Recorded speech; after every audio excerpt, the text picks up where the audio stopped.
You're listening to the Slow Ride Podcast.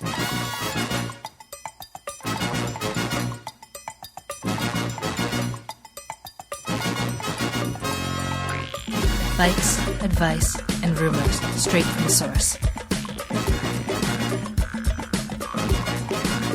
TheSlowRidePodcast.com and on Twitter at TheSlowRidePod.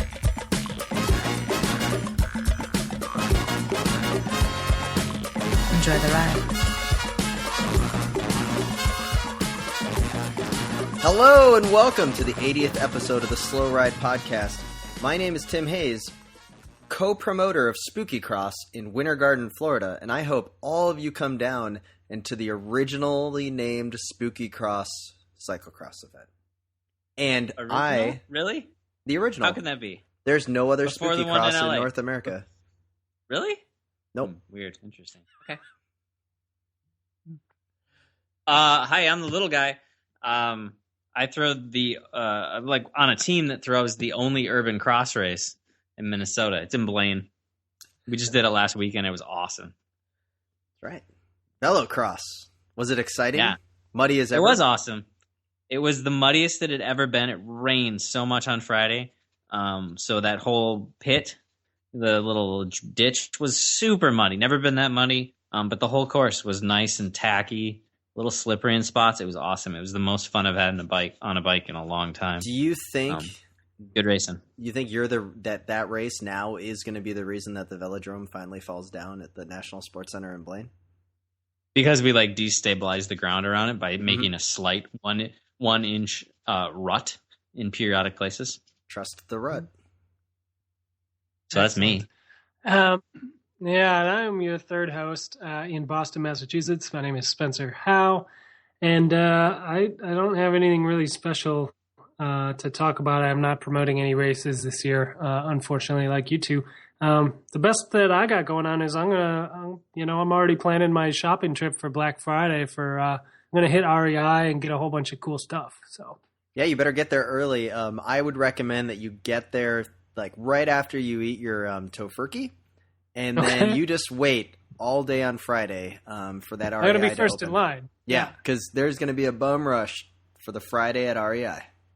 Nice. Now, is there a joke about this REI thing that I don't get because I don't understand how the internet works and stuff, or are you guys just making fun of REI for no reason? Spencer? There's a joke. Well, it's... REI announced explain the joke? They're going to be closed. They're going to be closed on Black Friday. Oh, cool. And they say everybody should go outside and be active instead. Or they should come to Swift Cycle at 607 West University Avenue in Gainesville, Florida, where Keith will be open. Do you think that the Novara market, the market for Novaras, is the crossovers with the Focuses and like Santa Cruzes that you guys sell? I think REI actually is getting out of just the Novara market. I mean, they've got what is it, Ghost? They've mountain got bikes? Ghost. Yeah. Is that a real mountain bike company, or is that like a Walmart fat bike sort of mountain bike company? No, we're It's not like talking about Red European, Delicious apples, little guy. We're talking. It's a legit company from Europe, but they bought the rights for it to be here in the U.S. Okay, I've never seen a Ghost before, so which is fitting. It's Is that a Halloween joke? Yeah. I know. Yeah. So this is our last podcast before Halloween, so it's fitting that we're talking about ghosts. So we got some ghosts in there. I'm gonna get a ghoul crank set. Hey guys, before we get into the actual stuff, we got another review, and people can always review us on iTunes and subscribe on Stitcher and iTunes. And it's from Photo Jojo, and on October 23rd, so this is recent. They wrote, 90% of the time that I have finished in the top 10% of my races, I've listened to at least 75% of the Slow Ride podcast that day. Coincidence? I don't think so. Seriously, this show is better than a blood bag filled with my 16-year-old cousin's platelets. So that was a weird that's review. High praise. Because high praise. That's a weird review because it's like very like kind of Yogi Berra, which like 50% of the time I'm half serious or whatever, different quotes with good math. Yogi shot. And then all of a sudden it's like talking about a 16-year-old cousin's blood. Well done. And we all know. Yeah, I mean, 16's a little young to be given blood. I like to wait until they're legal, personally. So we have a couple of quick news bits that we need to get to. First off, Dan Craven, Dan from NAMM on Twitter, seems to be building a bike, seems to be a frame builder. We haven't heard about who he's going to be racing for next year, or if he's even going to be racing next year. He could be the next, master frame builder. There are a couple pictures of him surfacing on the internet with a top knot, or AKA man bun. Yes. Yes. Which kind of takes it to the next level of being a frame builder. Do you think that means he's joining MTN or Dimension Data? I think or they only have room for one top knot. Yeah, I mean, I think it came down to Dan Craven and Mark Cavendish, and they obviously picked the wrong option there. But best of luck to him, I guess. Yeah. No, is Dan? I haven't seen his pictures. Is he like building this at home? Like he bought all the rigs and jigs. He's got this going on in his garage, or did he go to like the frame building school out in like in Oregon or whatever, and he's taking a master class? You know, it'd be kind of crazy is seeing him in Oregon, because how could you tell that he was a professional cyclist? You would just be like, oh, I'm pretty sure that's my barista down there. Mm-hmm. Oh, he's just one of those guys that wants to build his own bikes. Yeah. Yeah. I don't know. It's been fun. If you follow him on Instagram, you can see the progress of his steel cross bike that's coming along. It's Hey, cool. Spencer, should we tell the wait. Can I tell you guys something about steel cross bike real quick? Sure. Go right ahead. I have a steel cross bike, and I weighed it this weekend. There was a scale at the bike race. There was. There was a stand that was a scale. And what do you guys think my bike weighs? 18 pounds. It's a little bit heavier. It's 19.2. 19 and a half. Mud. Oh! With mud on. 19.2. I was pretty happy with that. I mean, I didn't know how light it would build when I built it, and it felt pretty light, and it was like pretty legit for stuff I had, basically. So anyway, that's a small story. That's good. Move on. So we went there. Up next, let's talk about Lance versus Frankie Andreu. I don't really care. It seems like Lance now is claiming that Frankie doped his entire career. Do you guys want to talk about that? Well, I don't think that's the big issue.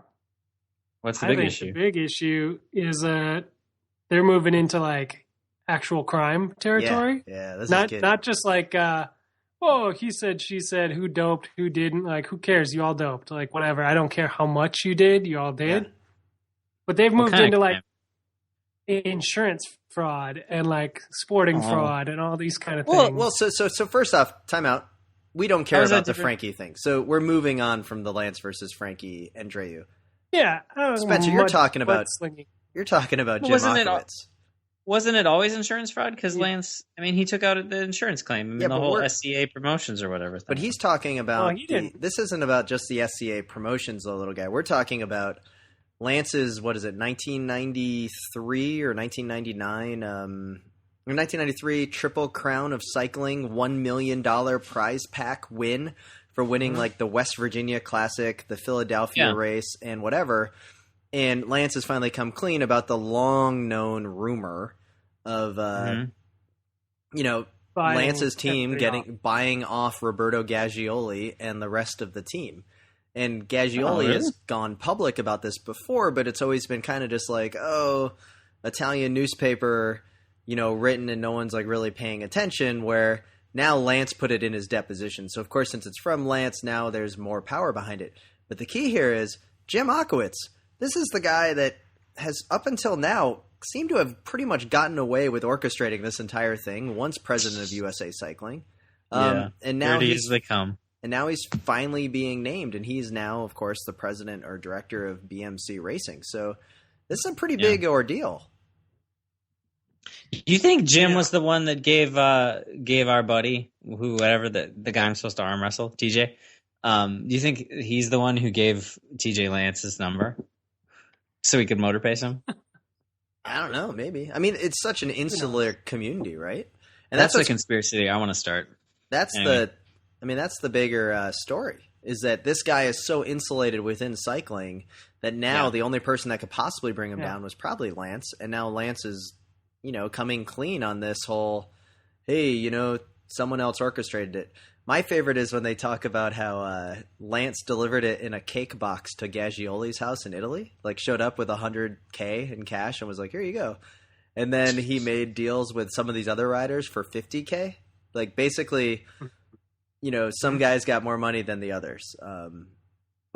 Which, if you think about it, if this is $1 million prize list, so after taxes is like $660, right? $666,000, because they take away like a third as rule of thumb.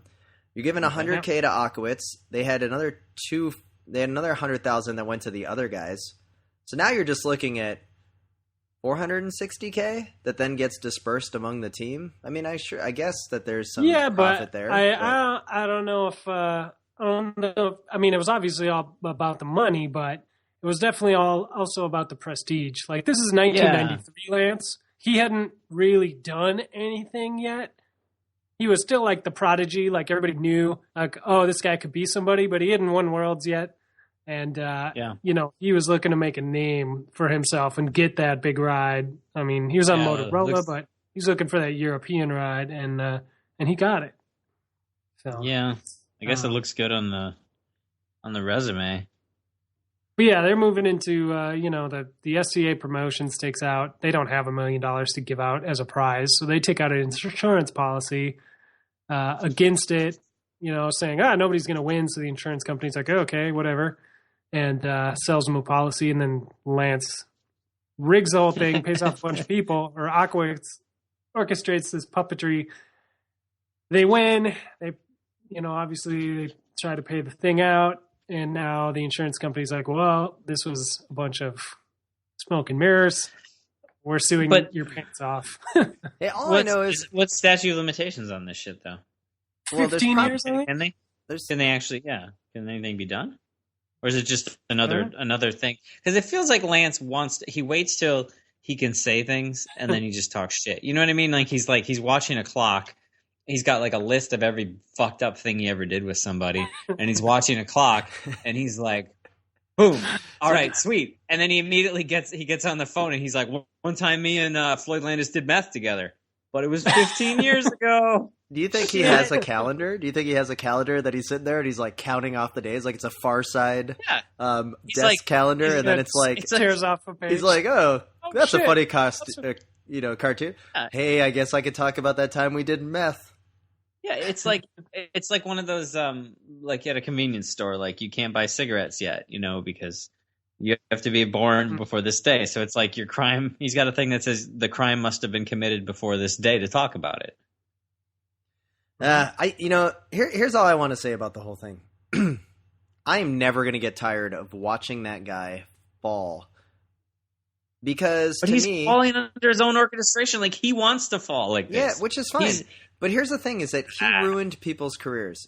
And I think that, I can forgive, but I do believe that the truth does need to come out. Like, it's kind of that truth and reconciliation needs to happen. And, guys like Jim Akowitz need to be held accountable for some of the things that they did. Like, they have benefited from this entire ordeal and have always been kind of just under the radar.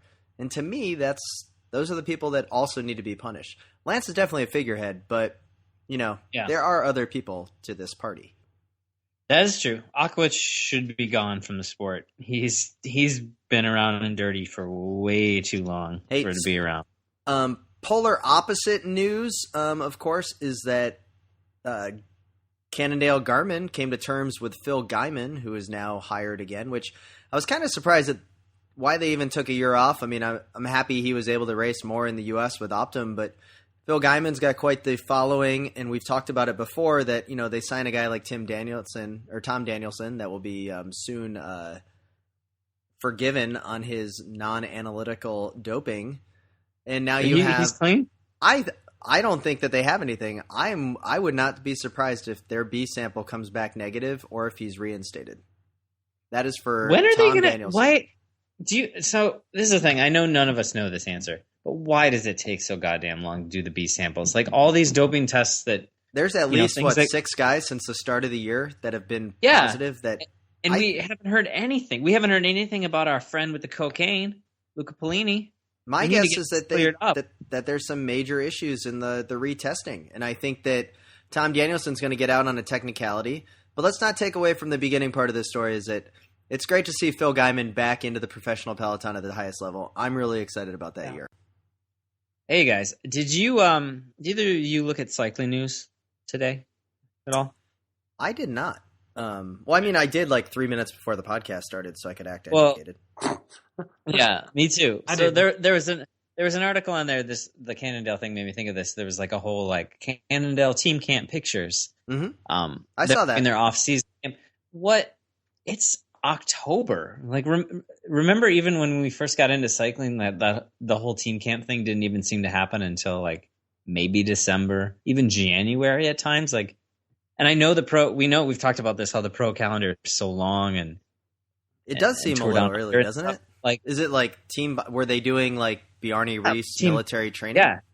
Like, well, they were like mountain biking and hiking and like getting new shoes, ropes course, probably little trust light falls. drinking. Yeah, it just like feels like, man, end of October. Like, didn't the road season ended like 2 weeks ago? And we're already talking about like getting together and getting over that break. Whoop, time to lose some weight again. It's insane. It does seem a little early. It just feels weird. Anyway, I don't have much more to say about it. I just saw it. And also on cycling news, this past weekend was Cross Zonhoven, the big sand dune race. And I don't know about you guys, but I really enjoyed watching that one on the computer. Did you? Did you watch it? I watched every second. Wait, it wasn't on. Wait, that was last year's race. I think you're watching last year's race. Oh my God, I could not find anything. I was trying all the tricks of the trade to find that race, and that was nowhere to be found. Because I watched. No. I was at a race, so I didn't watch it live, but I tried to watch Winter Cycling Fans and watch like the replay. And the replay on Cycling Fans, which they always find a link to a good replay, the highlights of the men's race looked like somebody had just done it with their like cell phone camera, like a periscope.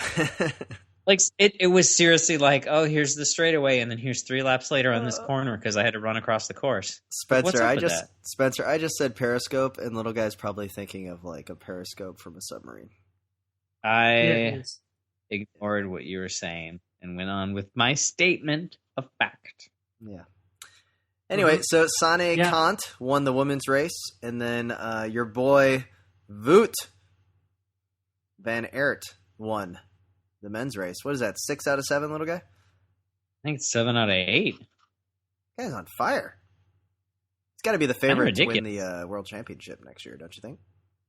I think he's the favorite to win. It's a long way off. But like, God, he's ridiculous right now. Even if he lost some form, he would. I mean, he put like a minute, into the like second and third place guys. And Rob Peters having one of his rare every 15 races ability to get in the front group. I just love seeing the pictures of that race and how immense the crowd is.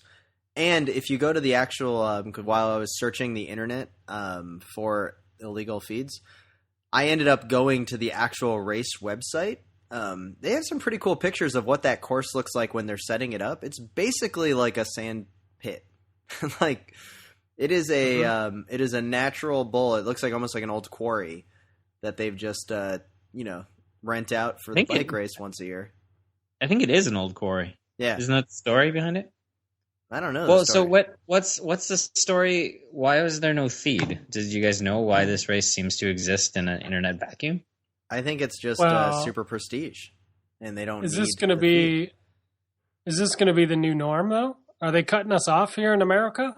Like, because we've been pirating all this stuff for years, and maybe they finally figured that out. Maybe they think Cross is dead. I'm afraid for the future. I'm not afraid because this is all the other races around. Like the UCI broadcasts all the World Cups, so if this race was a World Cup, I think it'd be fine. Yeah, but they try to block those as well. Yeah, but we found ways around those. Like Yeah, but you shouldn't. But for how long? That's my question. Dance, Well, so here's one of the main issues, right? Universal Sports no longer exists as far as the channel.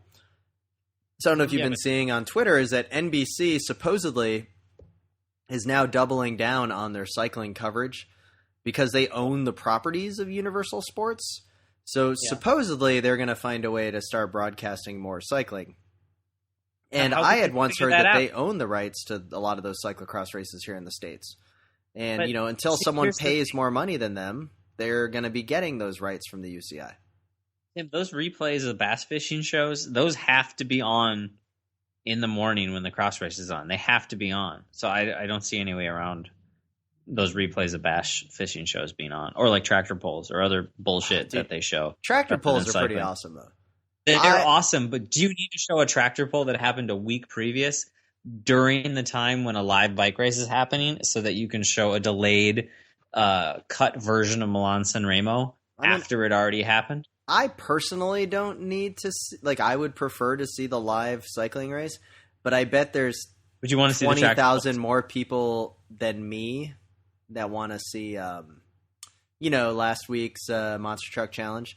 See the freestyle event between Bigfoot and Gravedigger. It's a classic Ford versus Chevy battle. Well, that's when they get to decide, do 360s. They try to do maybe a flip over the cars. Lots of cool stuff. Do you win if you land on your roof and that's how you finish? I think so. So back to cycling. Two more things real quick. Colnago seemed to create quite the internet storm, the second time in as many months that a company has provocatively advertised women cyclists and created such a ridiculous environment for all women in cycling. Do you guys have anything to care about to comment on this? I don't know if I have anything to care about because I didn't see it. I don't know what you're talking about, really. Well, let's just say it was a horrible advertisement that they did not think about, and it is very sexually charged and provocative. Did they not think about it, or they? And it does not feature Cipollini. And it does not feature Cipollini. Okay. Well, that's good. I was never going to buy one of their bikes anyway, just because I couldn't. I do have to correct you, Tim. I completely agree that it was out of line and not a great thing for them to be putting on their Facebook and their Twitter and whatnot. It wasn't an advertisement. It did come out that was just a photo that some dude who owns a Colnago had taken of his bike with some models around it. And they retweeted it or reposted it, which is poor form and not very great as far as women's cycling is concerned, obviously. But at least it wasn't an advertisement that their marketing department came up with. It was just something that their idiot social media dude thank you for the clarification. Put out there. Thank you for the clarification. I just saw it on Twitter, and I was just like, this is disgusting. I'm moving on. I didn't even read into it. Yeah. So yeah, you should probably proofread your advertisements, I guess. I don't know what else to say. Or your retweets. Yeah. Yeah, that's probably a good plan. Poor form, I think. Okay, there you go. It was poor form. It was. And it was. It obviously came back and bit them in the ass, and they deserved it. It's crazy the amount of coverage that is getting. More so than some. It did get a lot because Sockgate obviously was another big one, but there's been several more in the past with Pearl Izumi making some poor choices, along with ASOS and some other brands. I forgot about those ASOS ads, man. They ran those things for a long time, and those are actual ads, And I'd like to remind people of that so they continue their boycotts if they're actually boycotting things. Yeah. Well, to move on, we also had the final big thing of news is DC cyclocross.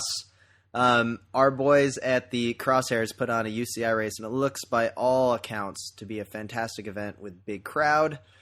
So props to them. I don't know if you guys seen the videos of, especially all over Instagram, of the flyover that they did, and it became basically launch your bike over and do sweet tricks and almost kill yourself on the landing.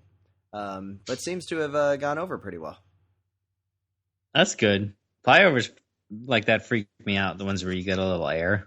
Oh, yeah. This one, they were getting a lot of air. Did you see the videos, Spencer? Oh, yeah. Yeah, there's a few sweet moves happening. You also had the Canadian National Cyclocross Championships up in Winnipeg I don't even know who won. It's Canada, so since we didn't become the prime minister, we did not really They got follow. a shocking amount of Americans to go up there for that. Jeremy Guerin won some races up there. Meredith Miller was up there. A lot of the Americans were up there. What's up with that? Local hero Josh Bauer got 17th. Nice. He beat Paige. I know Paige had a mechanical, but he still beat Paige. Oh, That's Johnny pretty Page. awesome. Johnny Page went up there too, huh? Johnny Page went up there, and I haven't talked about or anything, but I just saw today that he beat Page, so that's just pretty awesome. So what do you guys think cool. are the chances that Johnny Page shows up to the Minnesota State Cyclocross Championship? Because his wife is from Cannon Falls, so there really is an outside chance that Page really comes to this race. Yeah, I mean that's why he'd always show up at Nature Valley Grand Prix. I think there's probably no chance that he comes to the Minnesota State Cyclocross Championships, but that would be awesome if he did. No chance. I mean, I'd be happy to lose to him. Ukrainian road national champion showed up once. Yeah, and look how that ended for him. He almost won the whole shot challenge, and then he broke his collarbone. I shouldn't laugh, but I saw it happen. I was right behind him. We'd never heard from that guy again. I was so afraid when I saw it happen. I was like, "Oh no, we killed the Ukrainian road national champion." So I mean, whatever the promising features of that are. I mean, think about this. This guy had a promising future. He had a model girlfriend. That's why he was back in Minnesota visiting. He was the Ukrainian national road champ. And then he's like, hey, I'll do the cyclocross race. We found him a bike. And then he shows up for the after race, the one lap whole shot challenge, where the winner gets a free entry to the next year's race. And he proceeded to break his collarbone. I didn't even know what he was entering.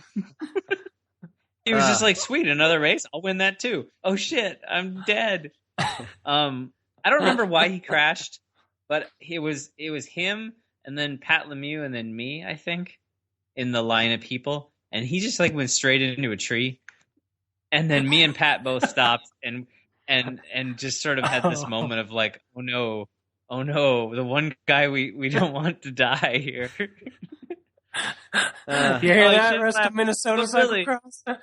Little guy and Pat Lemieux wanted everybody else to die. No, we wanted everyone to be safe, but you saw, as I saw him hit that tree, I could just see his road career ending. This is it. This guy has a road career and he has a contract for next year, and if nothing else, he has to call his trade team for the road and say that he broke his collarbone doing a whole shot challenge at the end of the I would have come up with race. a better story, right? I was getting out of the shower. I wouldn't tell him that I broke it at a rinky-dink race. Is that a better story? Yeah, I was getting out of the shower and then I tripped on the radiator because I'm here and I'm not used to radiators or something. Because they don't... Wait, no. Now, Tim, are you saying that the Ukrainians don't have heating in their homes? I mean, I don't know.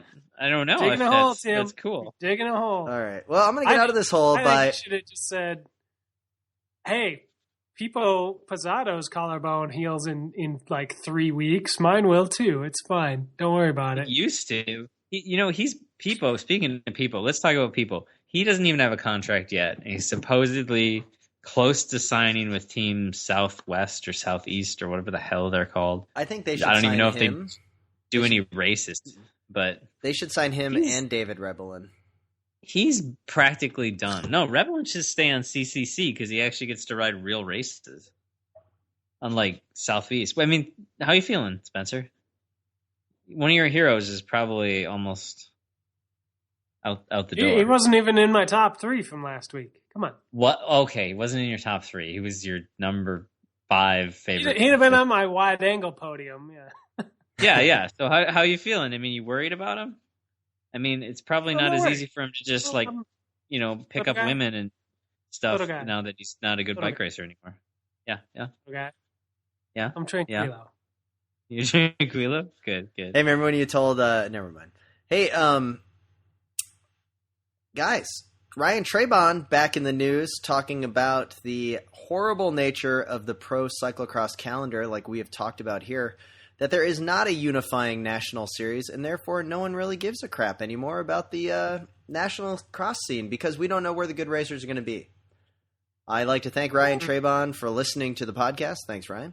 And other than that, I got nothing else really to say about this. I think that while it's cool to have UCI races, USA Cycling needs to get their act together and create a bona fide 8-race nationwide series that is just C1s. What do you think that brings, though? I mean, I don't feel like there's actually really a problem, personally. Like, there's big races, and you don't know who exactly is going to be there, but, like, every rider could do their own advertising. Every team could do their own advertising just by saying, like, hey, like, J-Pow is going to be at these 5 races, and, like, come on down if he's your favorite racer and watch him race. Like, no, I want a race where the best racers are going to be at. Well, the spectators and the sponsors want the best racers to be there. Yeah, but they can make money. That, like, each race could do a lot for themselves by just advertising who's going to be at their races. And, like, but if you have Trebon at one race, you have J-Pow at another, you have Jeremy Duran at another. Like, well, why doesn't Trebon just call Duran and say, dude, let's do the same races? There's a reason, like, the NFL makes a lot of money, and whatever the sub league of that is, nobody goes to. You know, like, it's because the NFL is a monopoly. Yes, well, it is because of that. Because there isn't a league below. Cycling. Like the Canadian football. Why is USA Cycling not putting on a series themselves? Why were they relying on, like, Joan Hanscom to scrape together some sponsors and cobble together a US GP of cross? Like, why aren't they putting that on? Is that within their mission? I mean, is that really part of their mission as the sort of governing body to, like, be organizing a race series? Like, well, they organize nationals, and if they're supposed to be a stepping stone organization to get people to the Olympics or whatever, then I would think, you know, if there's not. Well, okay. Well, I'm going to validate your point. Cyclocross isn't an Olympic sport.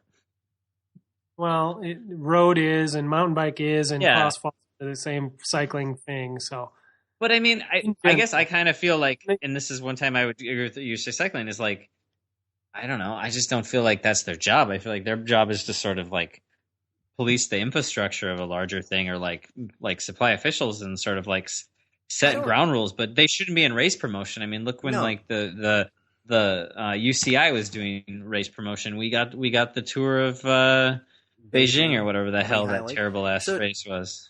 I don't think that USA Cycling should be promoting. I do think USA Cycling should be actually a governing body saying that, hey, these races are our top calendar, so these are the ones that we're going to give, like, the $40,000 prize list out. Right now, that's 40 races on that calendar or whatever. And 60 races or something, yeah. Like, it's something that, you know, it becomes a participation sport to get a lot of that payout. So it'd be nice if USA Cycling was like, look, the Gloucester cyclocross race is big enough that is going to be part of that series. The race at the Louisville cross, you know, course is going to be part of that series. I mean, that's all I'm trying to say. I mean, we don't need to get too much in the weeds. We talk about this crap all the time. We probably have more exciting Twitter questions than we do talking about, you know, USA Cycling and what they're doing wrong. No, I mean, there's plenty that's doing wrong to talk about. But like I've said many times when we do talk about this, there is a series, a cross series in the U.S. Unfortunately for you guys, all the races are up here in New England. Being the Verge series, and it's been around for 10 years now. Like, it's all the pros should know about it, but a lot of other races like Cincinnati and like Jingle Cross and everybody else have gotten C1s and are becoming bigger and better races and kind of overshadowing. It needs to be a national series. End of story. Well, I mean, it can't just be the New There's England no reason. series. But, like, there's a de facto national series in that there's C1s and there's races that are C2s and then are more important than other C2s, and people can just decide which ones to go to. Little guy, the free market capitalist. I just feel like Did the USGP of cyclocross, like, did that actually feel like more important? I just don't think it did. It felt a Well, lot. we I didn't give. went to them. We did go to them, but we went to them because they were the close. Like in Minnesota, I would just go to Well, I the wouldn't have closest gone to CCI Louisville. races. Why? But Up to why? that. What about it being USGP? Like, if it had just been a C1, I know it was a long drive, but if it had just been a C1, we would have gone. We still would have gone. You know, because it was like, if it was a C1, it still would have attracted Powers. It still would have attracted, Tim Johnson. It still would have attracted Trebon. You know, we like getting lapped by the best.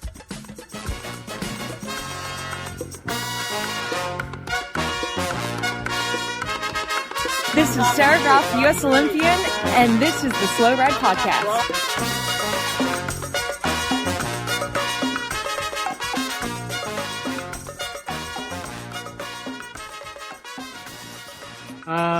So we got a series of questions here from Diamond Geezer, at Diamond Geezer on Twitter.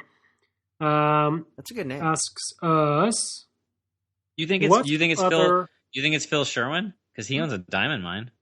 Oh, that's a good point. All right. And he is old. Yeah. All right. All right. Go ahead with the Phil Sherwin question. I'm ready. Phil Sherwin asks, Dear Slow Ride Podcast, what other racing formats should road cycling consider? Road or crit, I guess he says. I think he's kind of thinking, mountain bike and cross are getting into these team relay kind of, Missing weird out. oddball races. And so should the road look to rebuild itself? Something Missing new? out. Missing out in would the be crit, awesome. like the final 5 guys, you get pulled. Then I would like to see a blackjack points race at a crit. So, if you get first place at a sprint and then, the guy is holding the king of clubs, then you get the 10 points and then you got to get out at 21. Mm-hmm. I would love a missing out crit. I could actually get a legit result in a missing out crit. Which I can't do. Can you imagine the mechanics of a missing out crit? Like trying to get a roadie to pull over, like, hey, your last wheel. No, it wasn't. And then they just start throwing stuff. It'd be pretty crazy. Yeah, I think it wouldn't really work. Hey guys, we got a good email from I don't know if we said his name on the show last week. Zach. He's the one who asked us about what he should do going into his first cross race, and we kind of talked about whether or not he was going to look like a Fred or he should look like a super pro. But he sent us a nice email. He said, "Hey guys, you said you wanted a follow up to my first cross race. First, a little backstory. I'm an elite Cat 4 road racer, but I have zero cross experience. Like it. I bought a cross frame on Craigslist the weekend before the race and set it up with 105 Tiagra Sora I had laying around. Good combination. That's a good mix. Good mix. Those mix really well. I have a 6-month-old daughter, so there's not time for training except 15 minutes of daily commuting. My legs were free since my last crit was early September, but my sock game was on point. See, that's important. I was going to go off the front from the start. This is strong master's material right here. I know. I was going to go off the front from the start like you suggested, but what's with this lining up based on when you register bullshit? I battled into good position, but after laying it down twice, muscling my bars back in place, and going headfirst over the bars trying to ride over a large route, I was chasing the whole race. I made up a lot of lost ground to finish 27th out of 90 in a 4-5 combined field. Holy cow, 94 5s at once. Okay, just good enough to get me hooked.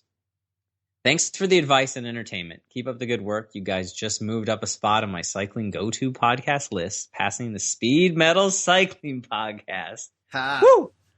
All right. That's a feather in the cap. Great. That is a feather in the cap. I just want to go back to that. 94 5s. 90. That's impressive. That's a lot. Like that's too many. I mean, I'm not trying to like talk shit about 4-5s, but just like that's too many people that are new to something in a very confined area at one time for like it feels like for anyone to like not just be like constantly frustrated, like running into people and like just I'm just thinking of like local races we did like when we were 4-5s and maybe there's 30 guys and like sometimes it's just the first like maybe you do sometimes 4-5 race you might get 4 laps max, maybe sometimes 3.5, 4. 2 of those laps could be like pure traffic, like you ride 5 feet, you run into somebody, you ride 4 feet, you fall down, somebody rides into you. That's nuts. Well, think also about like Cat 4-5. You have one guy that's a lot faster than everybody else, so he may be close to a Cat 3, and then he's lapping traffic because he probably registered right away, right? He's probably all over the internet registering early. Yep, that's you. That was I'm trying to figure out where this rider is from because it's typical up here for 4-5 fields to sell out, and they have 100 rider caps, and then it's typical for the waiting list for those races to get pretty full as well.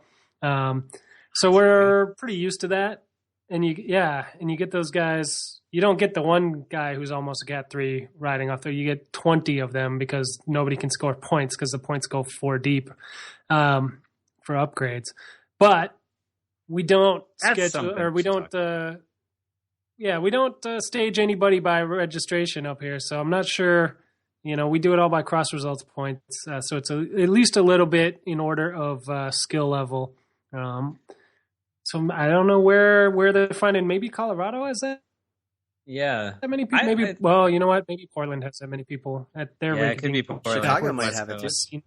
Chicago could have a lot. Chicago might. Can we talk about this a lot? Like, does it actually only score 4 deep in a 4-5 race? Is that true? I mean, I guess it does that in the 1-2s. I just didn't know. I don't know if it's that. I mean, I know it's not more than 7, right?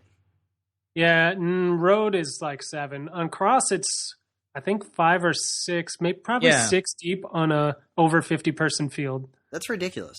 It's totally ridiculous. Yeah, what's crazy is you only get like 1 point if you're in 5th, too. Yeah, so hey, let me tell you about that. As the guy who gets 5th most of the time locally, I could get 5th every race of the year and never have enough points to upgrade, and it starts feeling like a little bit like I mean, it's just like almost impossible. Yeah, I mean, it's a problem that people have been complaining about for a long time. And what's worse is when you have the combined fields, like the 3-4 field together, and then USA Cycling sometimes, depending on who the upgrade official is, doesn't recognize like category 4 results separately within the 3-4 fields. Yeah. So like maybe 80 people in the field, and then the first place Cat 4 gets 7th overall, and he doesn't get any upgrade points, or she. Yeah, even. And that's ridiculous.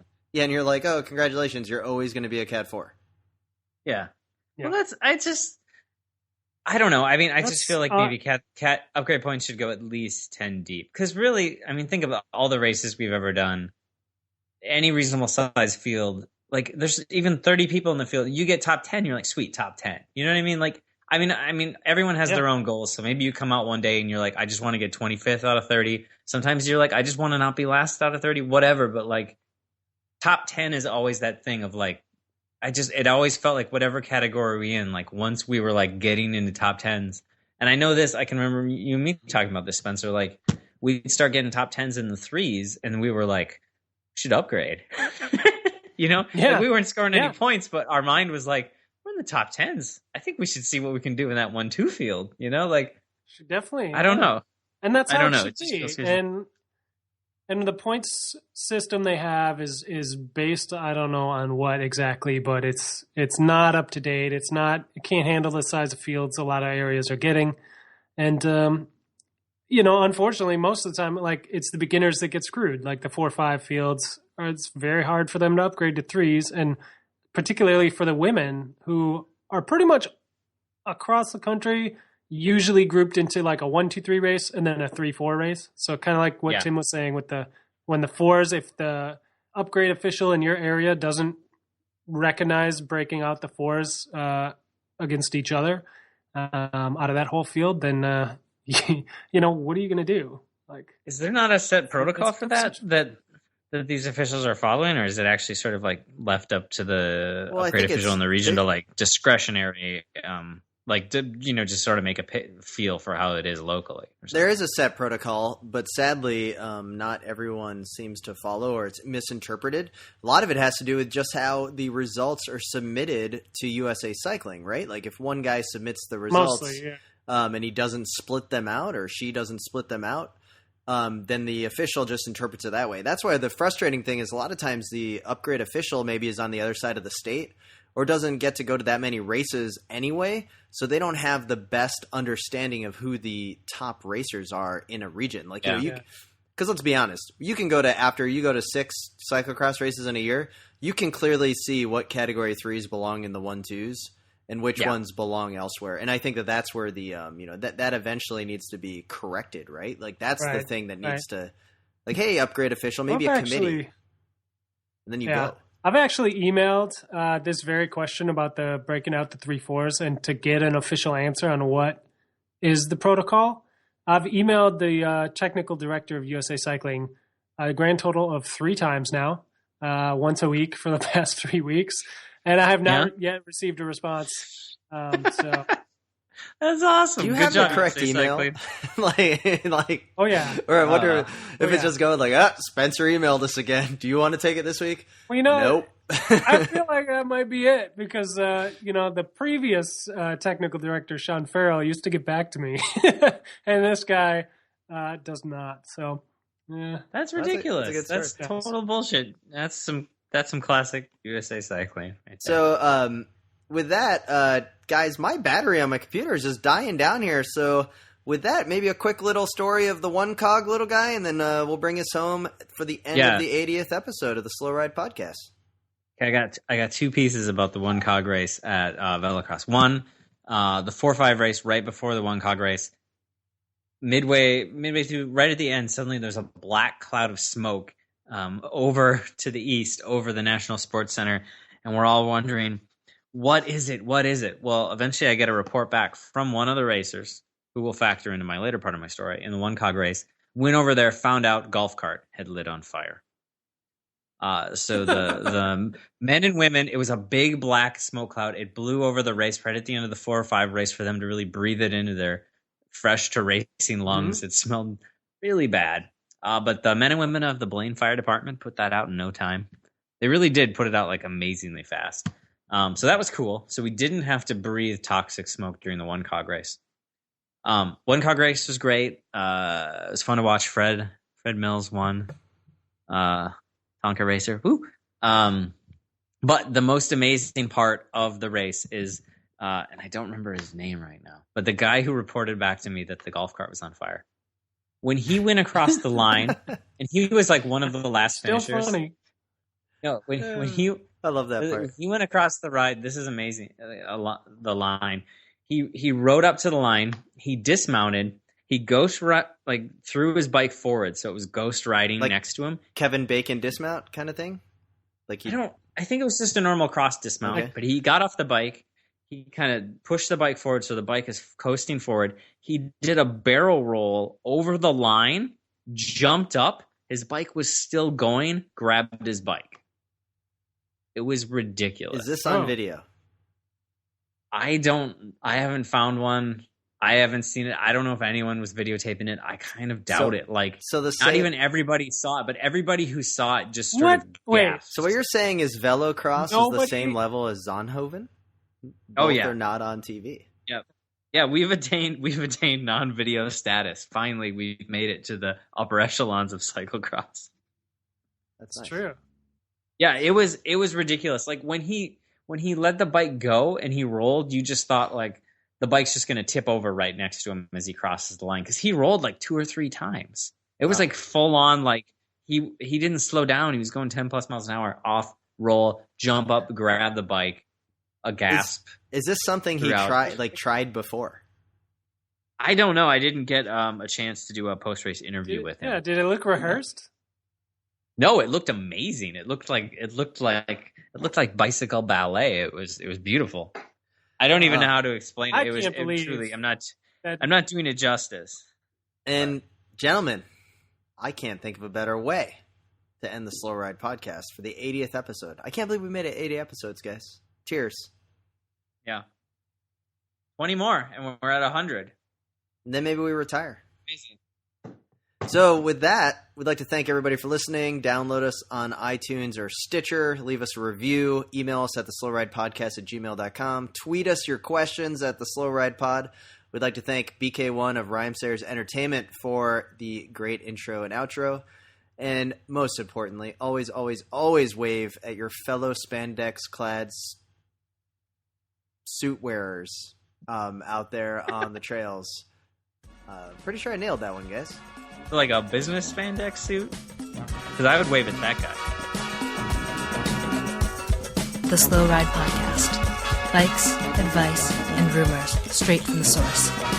TheSlowRidePodcast.com and on Twitter at TheSlowRidePod.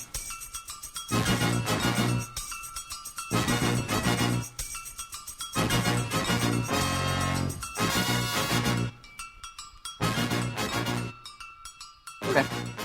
On the market yesterday. Yeah. Do you need a hand? I can bring them to. Okay. Yeah, we can just drop them on the porch, and I'll Hold on a second. Oh, because you need to know how much you. Tim, you still there? Yeah, I'm here.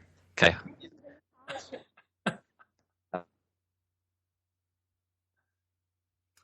So I'm pretty sure little guy's Wi-Fi is cut out because he's probably too far away from his house.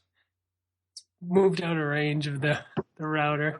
The neighbor, oh, here he comes. Possibly. $9 for a bushel Selling- of apples.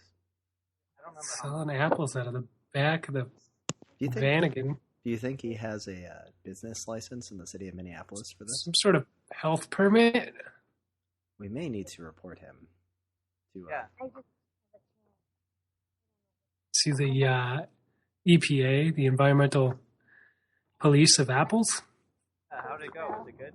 It was really good, actually. Do you have a scale you want me to pay you now? Or I don't know the numbers she gave you, like how much was there. okay. So I'll just have So her. she would, Yeah, I'll just have her send you a message. something like that. Thank Yeah. you so much. Yeah. You need help. Sorry. Oh no, I'm good.